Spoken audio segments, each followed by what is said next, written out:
Hello everyone, it's Andrew with Gem TCG here, and in today's video I'm just going to be going through the cards that I recently bought and organizing them and kind of just showing you how I organize my cards to prepare them to be listed. So I think around this is around like $8,000 worth of cards that I've been buying recently, especially over the past few weeks. I've been buying a lot of collections because people have been kind of capitalizing on the recent market price increase for a lot of cards. So it was a great time for me to buy cards and get a lot of inventory, even though it's at a higher price. Because one of the biggest struggles I have at my point is getting a lot of inventory in big quantities. So it kind of worked out pretty well for me. And the point of this video is just to show you guys like what I do, and also for me to kind of see how long it takes me to organize cards. So in my previous video, I showed how I process a collection once it arrives. And if you're interested in that, it should be like my most recent video where I talk about a $3,000 collection that I bought. And in this video, it will be kind of the second part of that, which is how I process the cards to get them to be listed. So right now they're already sorted by the type. So like we got all VMAXs here, full arts, special illustration rares, shiny vaults, trainer and Galarian galleries, stuff like that. And if you've seen my eBay story, it would kind of make sense because all my listings are like the majority of my listings are the choose your card variation listings. So when people click on them, it'll be 200 different items within that one listing. So it'll be like a bunch of trainer gallery cards all together, so that when people are looking to complete their collections, it's a lot easier for them and it leads to a lot more larger sales. So basically what I first do is I have them all spread out like this just to get them all organized, and then kind of just stack them off to the side.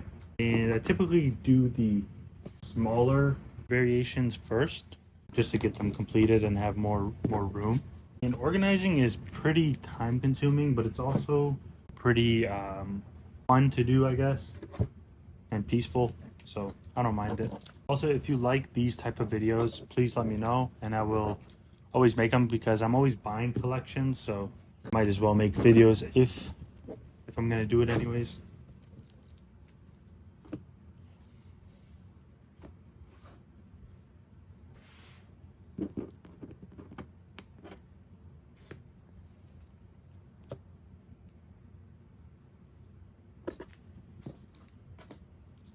Okay, so I'll start off with the GX cards. I only have a few, so it's pretty easy to organize it. So I do alphabetical order, like that. So, oh wait, that's wrong.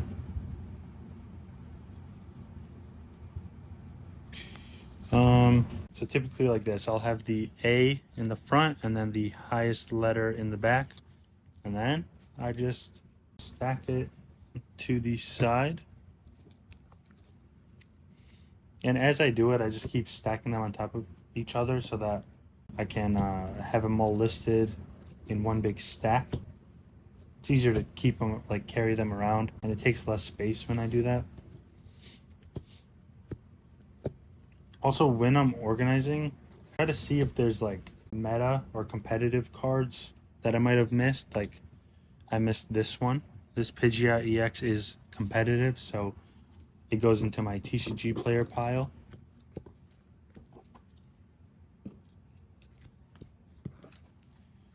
It's always easier organizing them when they're in smaller bunches, because I don't have to be too worried about the alphabetizing part, or however you say it. That's already organized. Because when it's a collection like this trainer gallery one, I have to be like pretty careful in between the alphabets, because there's like Absol, Alcremie, Ariados. They all have different second letters, so I try to keep them organized by alphabet to the T. So that way when I'm updating the listings, I can just go directly in order and not have to like swipe through different items.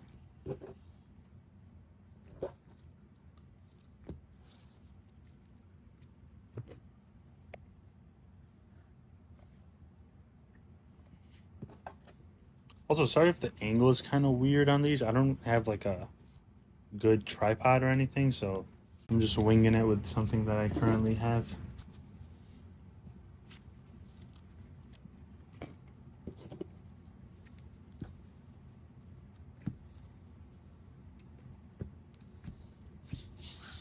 Typically, I'll do organizing like this every week or two, but recently I got a really big collection, so I just want to get it processed and listed right away, just in case like sales start to slow down from the recent hype.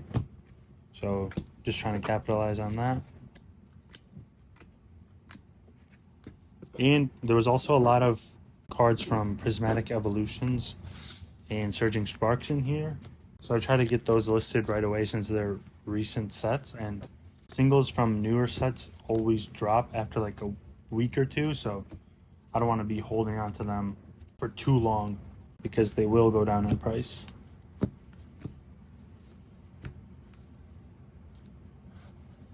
I don't use a organizing tray anymore because the stacks I have are usually too big to even fit on them, so I just go like this. I kind of flat table and then kind of visualize where the letters would be, and of course, like you see I'm doing now, I have to readjust them from time to time, but it's pretty easy, and once you get the hang of it, it's very easy to keep track of.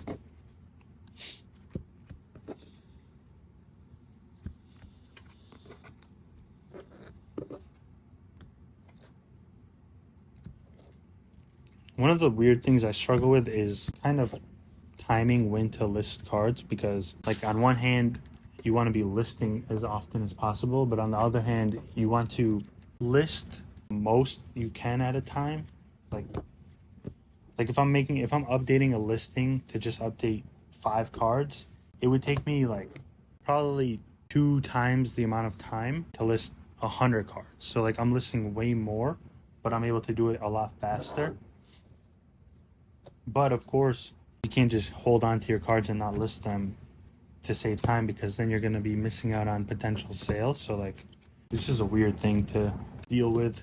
What I do know and would recommend to everyone is to list. Like whenever you get modern, like very modern sets, like very recent sets, list them right away, because you never know if the prices will like shoot down or something. Or on the other hand, if you have cards that are going up in price and you just have them sitting there, then definitely list them as soon as you can to feed into that like buyout process, but just list it for a lot higher price so that way you don't get caught in the buyout.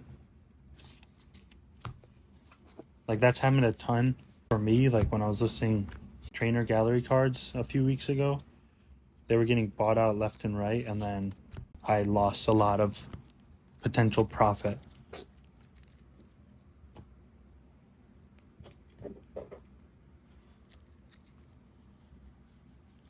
Bunch of gold rares.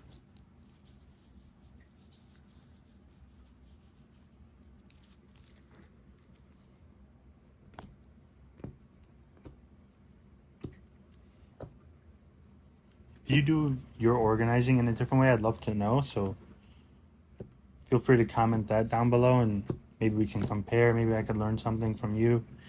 I don't know.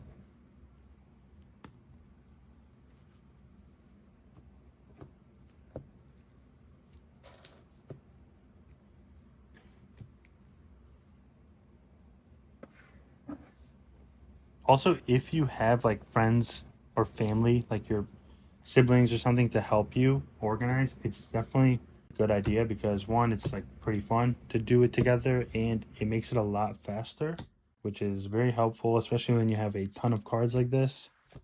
You're going to want to save as much time as possible.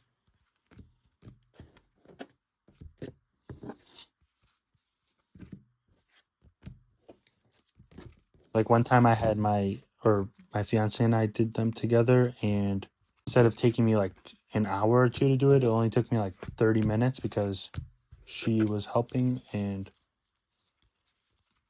yeah, it was very helpful. And I would definitely recommend doing that if you can.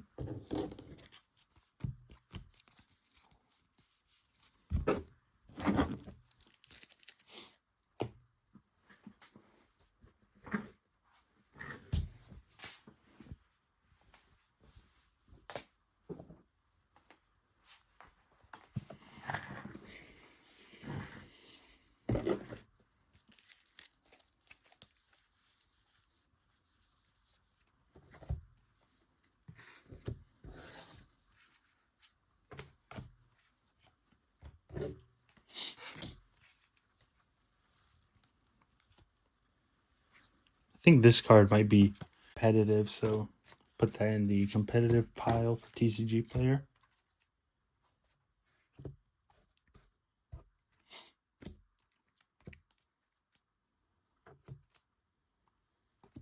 But yeah, these are the evolution cards I was talking about.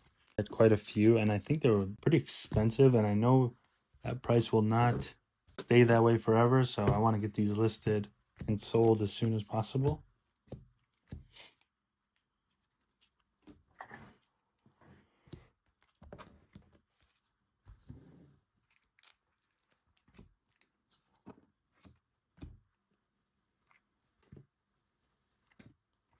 Also, feel free to let me know what types of videos you guys would want to see, or if you want me to break down anything in, like, break down any concepts or something.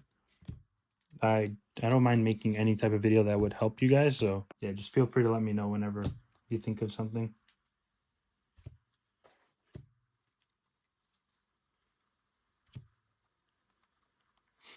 Also, if you need help referencing like how my store looks, I have the link in my bio. So feel free to look at that and use it as advice or something for where to start your store at.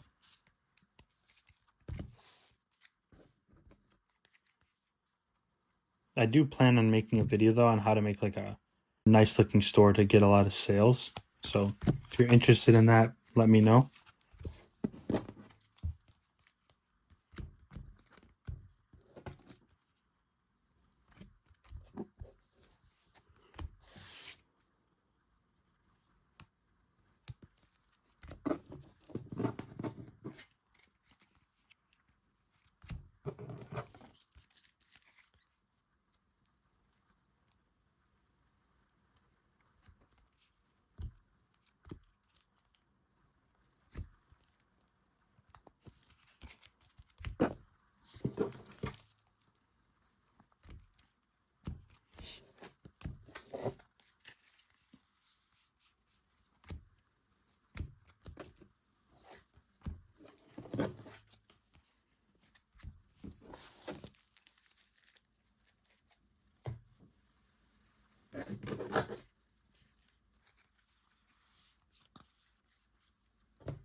The market has been like very crazy lately, and I'm curious how long it will be like that, because like when you look at what happened a few years ago, it stayed pretty hot for at least like a year or two. So I wonder if this will be the same or if this is completely different, because like really there is no real incentive, like catalyst, I guess, for why the market has been going up so much. But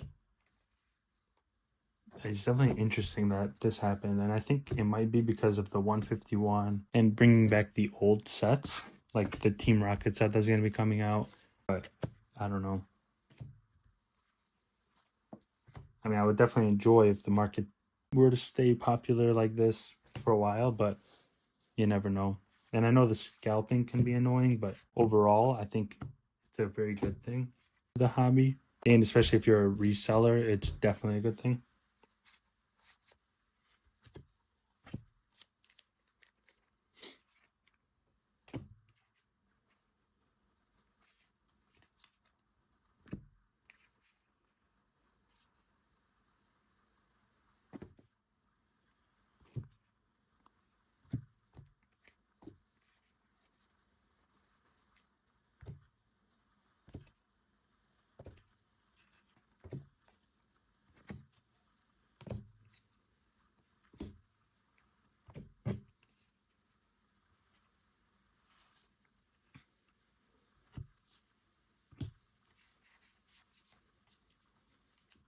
Luckily, the person I bought from, or like the person that I bought the majority of these cards from, had them all organized by like sets and had the duplicates together. So it saves me a lot of time when organizing, because doing this alphabet part is pretty time consuming, especially when you have bigger piles like this one.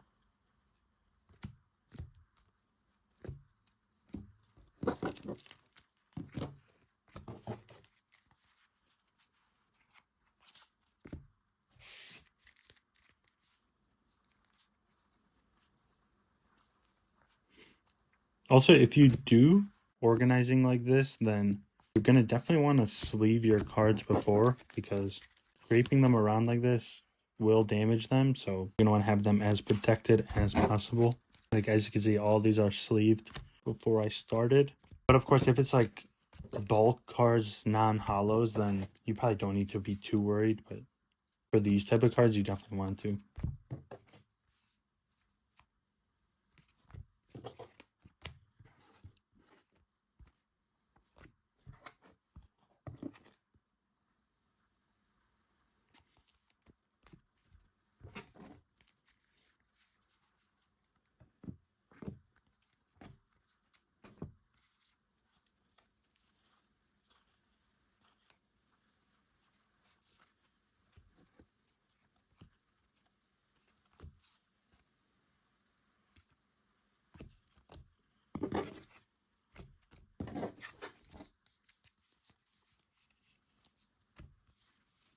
Also, if you ever see cards that are, or that you're interested in from this, like from my videos, and you want to buy them or like trade for something, feel free to let me know, because at the end of the day, I am selling all these cards, so I'd be happy to sell them to you guys if you want them.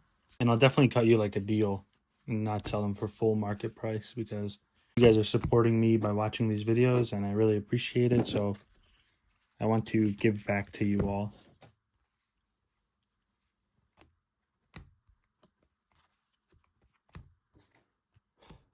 Okay, so around halfway done, I think. Except for this trainer gallery stuff, it's gonna take forever.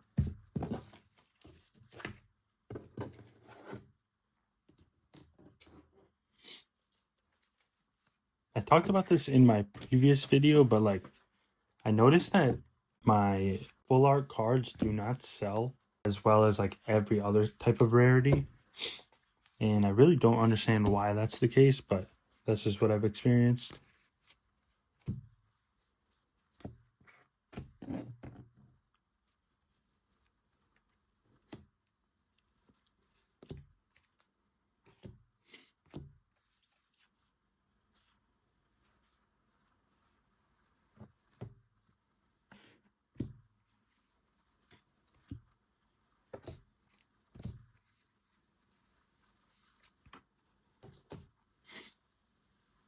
But it doesn't really make sense, because I'm pretty sure full art cards are pretty rare.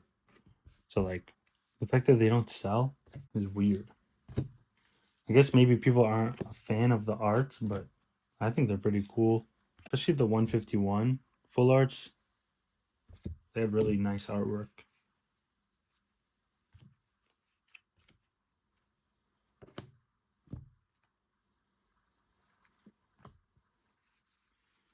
And like you saw just right there, I had a special illustration card in here. So that's another thing you need to look out for. These are some more competitive cards.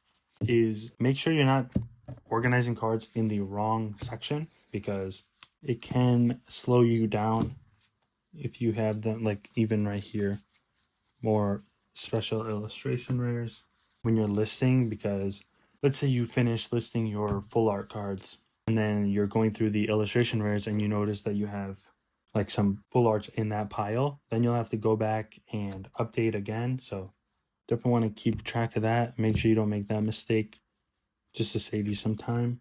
Of course, it's not the end of the day if you do that. I'm just saying, like, time-wise, it'll help.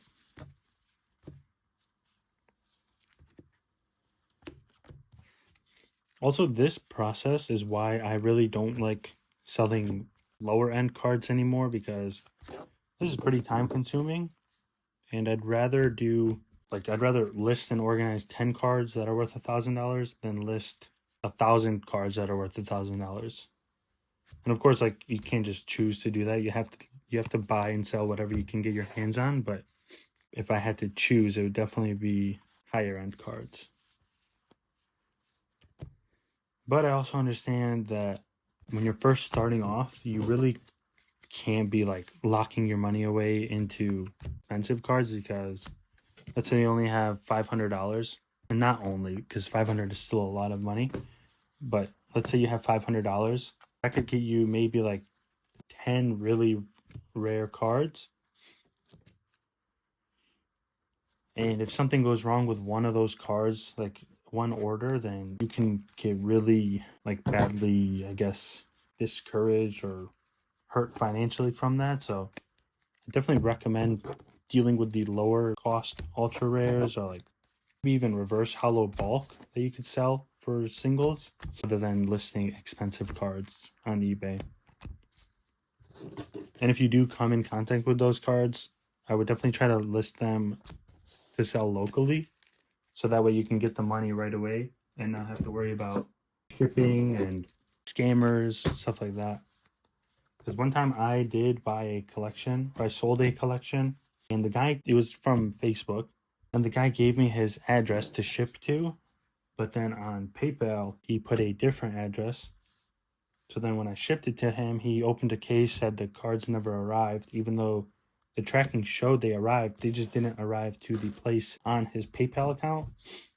So I ended up losing like $800 from that experience, and it was really annoying, because I think it was like a bunch of PSA cards, and to get scammed like that is pretty frustrating, because honestly the last thing I would have thought of was getting scammed from like a getting scammed from selling something. I didn't even think that was possible. So, and I'll probably make a video on that, because it's really important, and I don't think people really understand that or are aware that you could get scammed from something like that. But I did see someone like in a Facebook group made a post, and they were like, if you're buying from me, you need to have references. And I never understood that until it happened to me, where someone scammed me when buying from like me, I guess.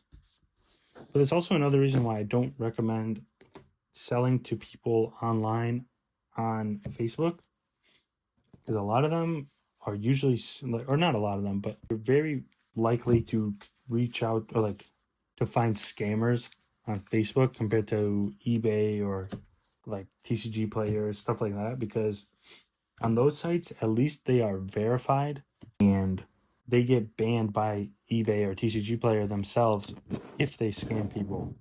Whereas Facebook, they don't really keep track of if people are scamming people online, unless they're like harassing them or being reported by a bunch of people, I guess. But overall, I don't think there's not as much penalties to people, and it's really easy for them to just make a new account and repeat the same process.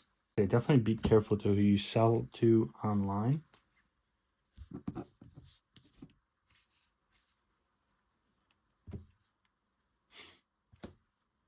The main thing I look for is like if they have any history on Facebook, because if someone's like, they just joined, the best thing to do is to look at when they joined the group that you posted your thing in. Like if they joined the day of and they want to buy your collection or sell to you, they're probably scammers. And if you go further and look at their actual account and they have like no posts or something, then it kind of just makes it even more solid to think that they're scammers. They definitely have to be careful. And it's always better safe than sorry, because missing out on a sale is a lot worse than completely losing all the money from that sale, or losing all your cards as well.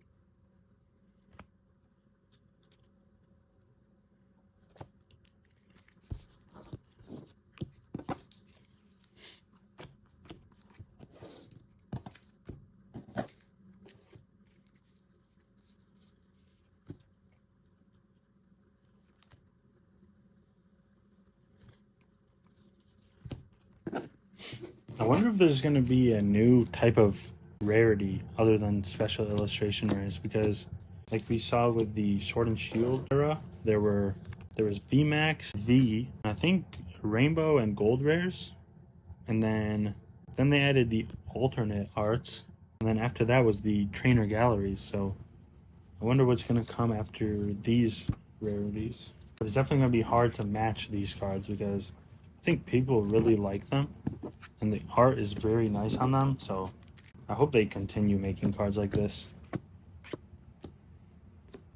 Also, if you can see what I'm doing right now, I'm making separate piles within each letter so that I can organize them more. Because when there's a bunch of different cards inside of like one letter, it's hard to keep track, so you gotta make more stacks.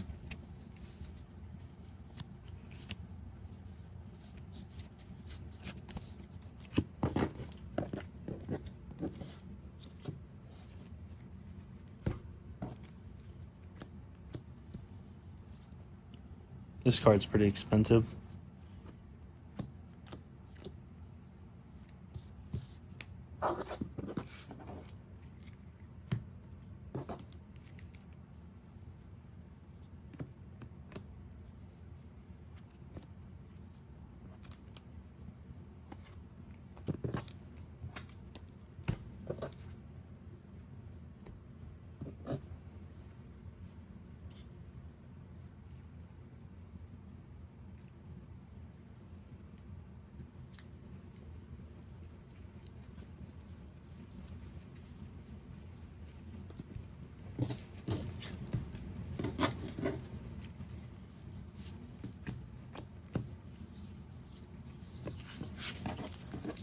Main thing, if you don't want to alphabetize them within each letter, and what I mean by that is like, see how it's D-U-D, and then this is D-R, so D-R comes first because R is first in the alphabet before U, so that's what I mean by that. If you don't want to do that, you don't have to. The most important thing I would say is to have all the duplicates together, so that way you're not going back and forth when updating the quantities, because that would be pretty annoying having to constantly like update each thing one by one and then go back and forth.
Also, I wouldn't recommend this type of organizing if you are listing like just singles and making like single card listings. Because doing this, it's kind of like an extra step that I do because I do the variation listings.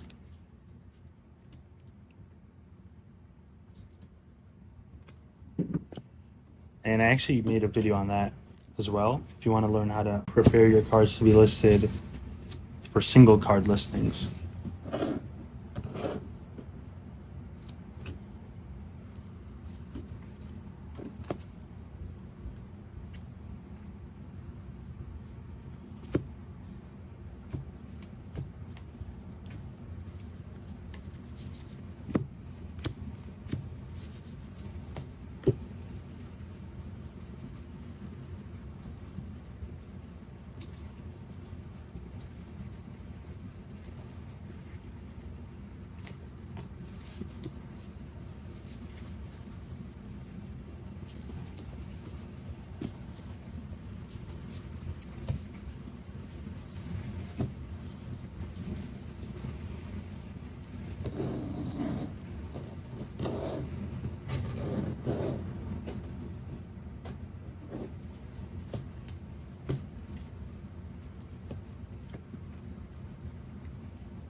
This is another card that went up in price because of, I believe, competitive play.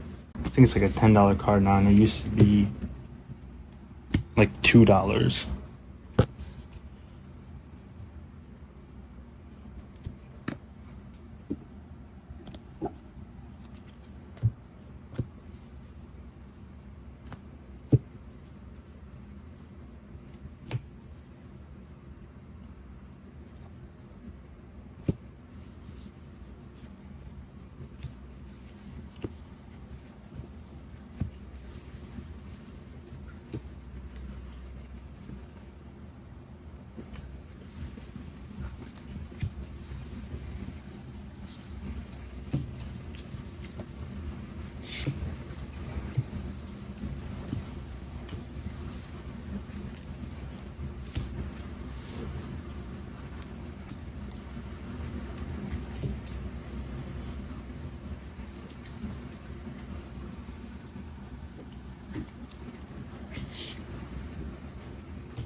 I think these Trainer Gallery Ultra Rares are the coolest cards from the Sword and Shield era.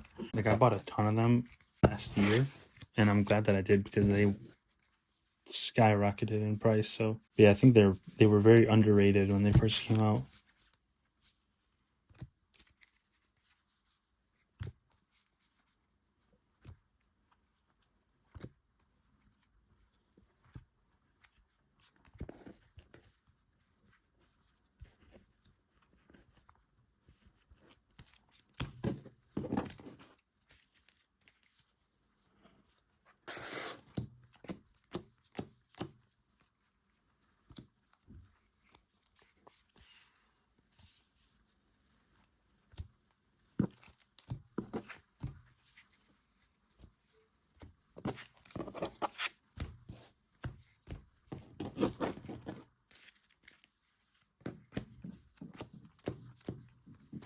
If you haven't bought these cards yet for your collection, I would definitely recommend doing that right away because I think the prices will continue to go up. So you don't want to miss out on that.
This is taking a lot longer than I was expecting, but it's okay.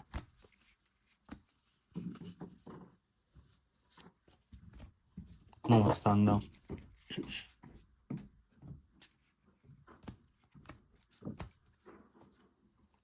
Also, if you have stuck around for the entire video, I really appreciate it, because I just really appreciate it.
Just so I know like who's stuck around for the whole video, comment your favorite trainer gallery card and I will send you a free card.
Okay. So now these are all organized by alphabet and by type. And then the last thing is just the TCG player cards. So like, I don't really need to organize these since it's not that many. But these are all ultra rares that are pretty competitive, so they're worth a lot. So yeah, I have those listed on TCG player.